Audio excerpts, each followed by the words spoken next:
साथियों, अगर हम बात करें 1930-1932, वहाँ से आज हम 2022 में खड़े हैं। साथियों, इसी के बीच भारत में विभाजन भी हुआ 1947 का, और ये विभाजन मजहब अर्थात धर्म के नाम पर हुआ। पाकिस्तान एक धार्मिक देश का निर्माण हुआ।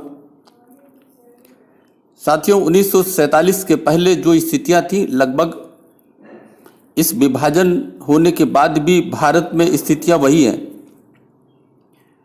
क्योंकि साथियों, 1947 के पहले भी ना तो हम सच समझना चाहते थे, वास्तविकता देखना चाहते थे, ना ही आज हम सच को देखना और समझना चाहते हैं। शायद यही समस्या है और इसी समस्या पे हम पर्दा डालते रहें। इसी पर साथियों आज हम चर्चा करेंगे कि क्या गैर मुस्लिम एक भटका हुआ इंसान है। कश्मीर घाटी के हिंदू तभी वापस जा पाएंगे जब उन्हें घाटी में अलग से एक सुरक्षित जगह देनी होगी जहां यह बहुसंख्या में होंगे। ये समस्या आज भारत में जगह जगह है। ये साथियों, लोग समझते हैं कि यह आतंकवाद की समस्या है, लेकिन ये समस्या अगर आतंकवाद की होती तो गोली और बंदूक से अब तक निपट गई होती, सुलझ गई होती। लेकिन ये समस्या आतंकवाद की नहीं है। वास्तव में ये सब समझते हैं कि ये मजहबी जिहाद की है। क्योंकि साथियों, हिंदू मूर्ति पूजक है, यही सच है।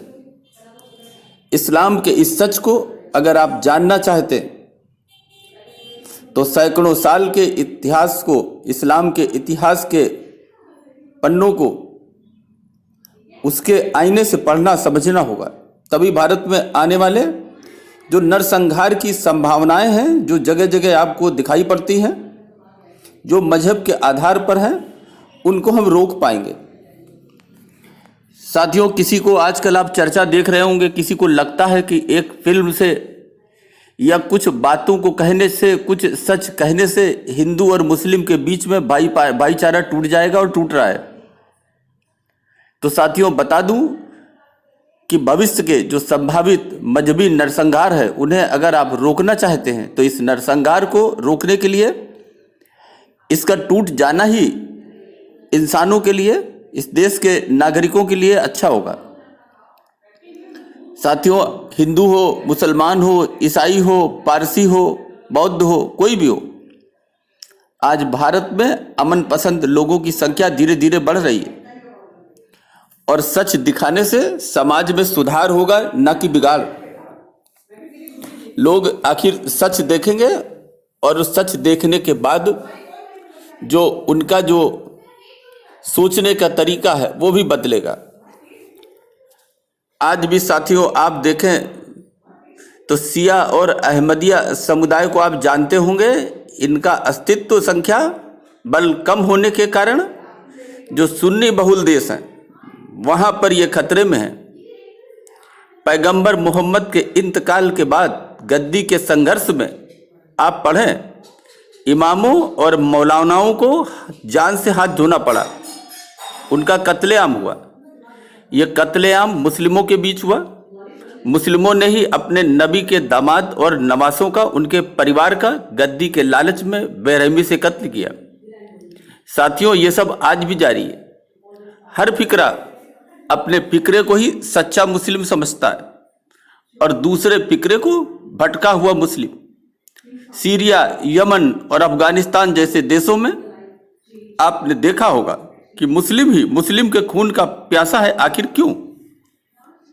इस कत्लेआम की मजहबी सोच को भारत में समाप्त करने के उपाय आपको एक दिन करने ही होंगे। यही सच है, लेकिन लोग इसे कहने से डरते हैं, इस पर पर्दा डालते हैं। साथियों, मेरा मतलब इस्लाम से नफरत नहीं है। जो कुछ हो रहा है उसे स्वीकार करना है, अपनी संस्कृति को बचाना है। हिंदू, मुसलमान, ईसाई, पारसी, यहूदी, बौद्ध, इन सब की रक्षा होनी चाहिए, अमन चैन में रहें। यही मेरा उद्देश्य है। लेकिन मेरा दुर्भाग्य है कि मैं उन लोगों के बीच पैदा हुआ जिनके राजनीतिक दल आज भी जातियों के नाम पर बटे हुए हैं। दुनिया में साथियों, अगर कहें तो हिंदुओं की आबादी ईसाइयों और मुसलमानों से काफी कम है। और साथियों, इस कम संख्या को होने के कारण भी यह लोग अपनी संस्कृति को बचा पाने में इसलिए असमर्थ हैं क्योंकि ये जातियों में बटे हुए हैं। साथियों, आप इतिहास पढ़ें, उसके पन्नों को खंगालें। जहां मुसलमान बहुसंख्यक रहेगा वहां फिर अल्पसंख्यक गैर मुस्लिम नहीं बचेगा। क्यों? क्योंकि इस्लाम की मान्यता के अनुसार गैर मुस्लिम रास्ते से भटका हुआ इंसान है, मूर्ति पूजक है, इस्लाम की मान्यता के विपरीत उपासना करता है, जिसे रास्ते पर लाना इस्लाम का और हर मुस्लिम का पहला फर्ज है। अफगानिस्तान हो, बांग्लादेश हो, पाकिस्तान हो, यहां से खत्म होने के बाद हिंदू आज भारत में भी खुद के 8 राज्यों में माइनॉरिटी में आ चुका है।